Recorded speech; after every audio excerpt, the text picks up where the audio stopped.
In today's video, I'm going to teach you how to pay with Klarna on TikTok Shop. Let's walk through the process from start to finish so you can check out smoothly. First, browse TikTok Shop and add the items you want to your cart. When you're ready, tap the cart icon to review everything. Make sure the size, color, and quantity are correct, and confirm your shipping address is up to date. If you have any coupons or discounts, apply them here. When everything looks good, proceed to checkout. This is where you'll choose how you want to pay. In the payment method section, look for Klarna. Selecting Klarna lets you pay in installments, depending on your eligibility and your region. After you choose Klarna, you may be prompted to log into your Klarna account or set one up. Follow the on-screen instructions from Klarna to confirm your identity and review your payment schedule. Klarna will show you exactly how much is due today and when the remaining payments will be collected, so double check those dates and the total before you continue. Once you confirm, you'll be brought back to finalize the order on TikTok Shop.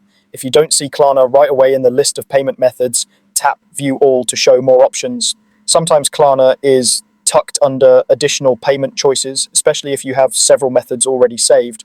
If Klarna still doesn't appear, it can be due to a few common reasons. The merchant or item might not be eligible, your region may not support Klarna for this purchase, or the order total may not meet Klarna's minimum requirements. Updating your TikTok app, clearing cached payment methods, or trying a different eligible item can help. But if it's not listed after tapping View All, it likely isn't available for that particular checkout. For the smoothest experience, you can also shop directly through the Klarna app and pay from there. The app gives you a unified view of your upcoming payments and reminders, and it can make it easier to manage your budget. If you prefer to keep everything in one place and track your installments, starting the journey inside Klarna can be a helpful alternative. That's all you need to do. Add your items to cart, proceed to checkout, select Klarna in the payment method section, and tap View All if you don't see it at first. Review the schedule Klarna presents, confirm your order, and you're set. Thanks for watching, and enjoy your next TikTok Shop purchase with Klarna.